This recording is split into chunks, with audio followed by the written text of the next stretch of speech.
Hello, sports fans. It's Fishless Charters, Jim Reynolds here. But on an elk hunting trip this week, so I don't have a tag. I'm out with my buddies, and there's our wood pile. And here's the wall tent we're using this week, one of Joe's. So I'm going to show you a little bit around that. That's my bunk. That's where Timmy's sleeping, and then there's Joe in the corner, and then Glenn over here. So here's the wood stove. Been working great. Here's our cook setup.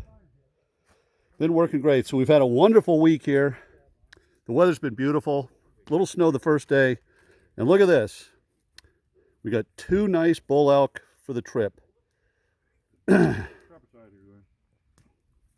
Looks wonderful. So these were shot opening day by Joe and Glenn. Glenn's going to give us a little 2-minute rundown on what happened. But Tim, we hunted hard. We walked dozens of miles. Real hard. And we didn't even see an elk. So put the effort in, that's for sure. But so, 2 out of 3 ain't bad. 2 out of 3 ain't bad. So opening day, give us a rundown, Glenn. What happened? So here we go. It's opening morning, and we are walking and walking and walking. Pretty high elevation in the snow. Beautiful, windy, cold morning. Trying to find some fresh sign. Walked for a few hours. Didn't find too much. Came down to a lower elevation. We found a place with a lot of scrapes and just a lot of good sign. Looked very positive. Joe decided to sit there on that stand and just wait for a while because it felt so good, and I proceeded to go down the hill a ways. A short ways later, a couple people were coming out, actually 3 were coming out of the brush carrying a nice bull. I spent a lot of time with them, congratulating them and telling them what a great animal it was, and it just kind of chewed the fat. After a while, I took off and continued down the hill. They still had more meat to get out, so they were behind me somewhat. As I continued down the road, I was looking for a specific spot. You know, we only get this tag every so often, and the terrain changed a little. And I thought that I had maybe missed the spot, so I backtracked and walked back maybe a quarter mile. And as I walked back, I heard 2 bugles. Wow, that's unusual this late in the season. It really seems strange to me to have bugles right there so close. When I first heard it, I thought maybe it was a person, and then the response was far enough away that I know that it was the real thing.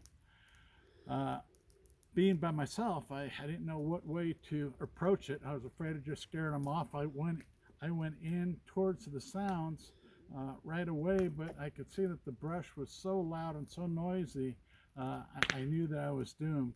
About that time, I heard some noise, and behind me, coming down the road, were those hunters that I had just congratulated, and I told them to wait. I went over there, and they know the area very well because they bow hunted every year. I went over to them and said, "Look, guys, I just heard 2 bugles here, and I'm not quite sure how I'm going to approach this thing."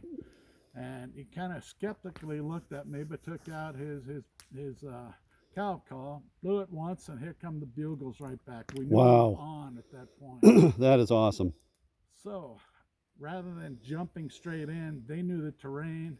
They brought me down to a lower road that would provide access to the bulls. Mm-hmm. At about that same time, Joe had left the other stand, and we had spoken. We talked about where for him to go in and maybe approach the bulls from the opposite side. Got it. So as we approached these bulls, totally out of breath, just excited, oh, you're dying, ready to go. Yep. We came upon them, and bang bang. the rest is history. It was That's fabulous. It was quick. They both died pretty close together. That is just so awesome. Incredible hunt.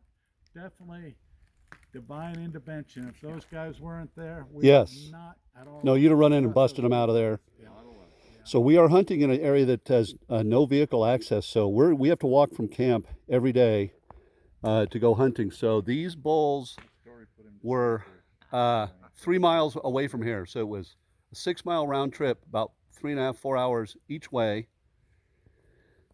We just mule dogged it, and it took 2 days to get them out. So I'm going to go walk and show you what those, what 2 elk worth of meat looks like. Boned out. We had to. It was killing us to haul that stuff out of there, but that's it. That is 2 bull elk. 15-mile loop to get them. Yeah. So We brought them out on those packs there, and yeah, it was great. Congratulations, guys, and thanks for cutting up the elk. I won't be able to participate in that part. Okay, Tim, are we going to have a beer? You know it. Well, actually, I want to go. Come on, right? Yeah, it's going to be great. Okay, elk hunt 2022 is a wrap. See ya. No,